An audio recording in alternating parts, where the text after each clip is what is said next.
This video is brought to you by ProVideoSchool.com. Sign up for live online training and view other free tutorials at ProVideoSchool.com. Hi, this is Paul Eskindone from ProVideoSchool.com, and today I'm going to bring you a short tutorial on storyboard editing in Final Cut Pro. Now, storyboard editing is actually a feature of Final Cut Pro that I didn't discover till years into using the program, and it's not something that I use very often, but it's a pretty cool feature that I thought I would expose to you, and you might have a use for it if you've never heard of this before. So, this is going to be a pretty short tutorial. With Final Cut Pro open, you'll see our regular, browser viewer canvas timeline window here. And in the browser up here, this is generally the way that you're going to be viewing the browser, as a list with columns to the right. Now, for storyboard editing to work, you need to change your view. And I'm going to go into the large icon view by right-clicking in an empty area of the browser, and then going down to View as Large Icons. Now I'm going to open this browser a little bit larger so we can actually see what we're doing here. And now instead of a list of the items, we actually can see a little thumbnail with the name and the duration of the item as well. So here's the deal on storyboard editing. Basically, you can arrange your clips visually in the browser from left to right and up and down, and the way that you arrange them will be the way that they come onto the timeline.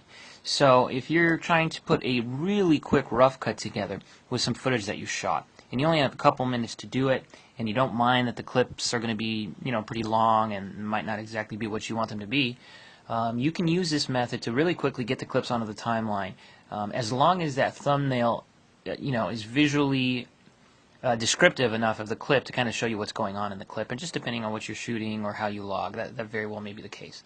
In this case, a lot of these thumbnails look the same, so it's really hard to differentiate what is happening in one clip versus the other, but just for demonstration purposes, we're going to just use these clips. So let me drag this out a little bit larger. So the way storyboard editing works, what happens at the upper left-hand corner of the browser, that goes on the timeline first, and then it looks to the right. Whatever clip is to the right is going to go next, and it also looks up and down. So if you have a hierarchy of clips with different rows of clips, it's going to look left, right, and up and down. So hopefully that's not too confusing. I'm just going to show you this in practice. I'm going to move these clips down here just to get them out of the way for the moment. And I'm going to decide that this clip right here needs to be the first clip that happens on the timeline. So I'm going to just drag it up to the upper left-hand corner of the screen. And the second clip that I want to come down onto the timeline is going to be this one right here. So what I'm going to do is I'm going to align this to the right of the first clip and then just down a little bit. So that way we have a hierarchy coming from the upper left clip, and then it's looking down and to the right. So this is going to go on the timeline second, just like how you see visually here. And now I'm going to start arranging clips in the same manner until I reach, let's just say, the fifth clip.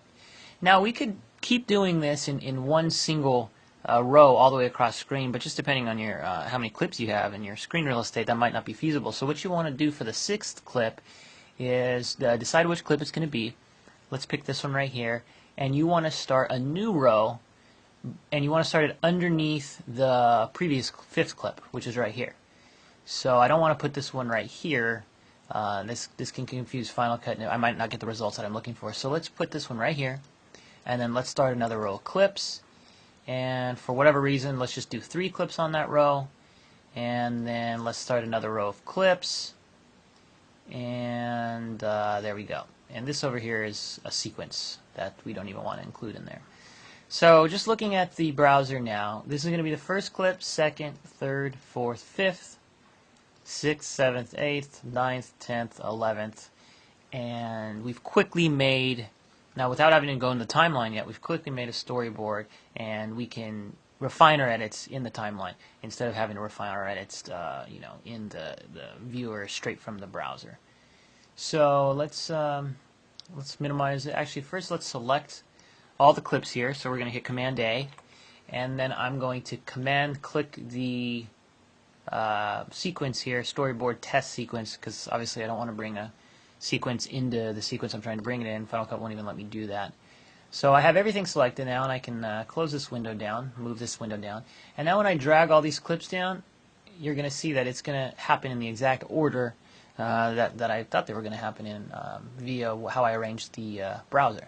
Let's bring those down, and now we have the clips in order, and that's storyboard editing. It's pretty cool little feature. I don't use it much, but it's something to know about. This video is brought to you by ProVideoSchool.com. Sign up for live online training and view other free tutorials at ProVideoSchool.com.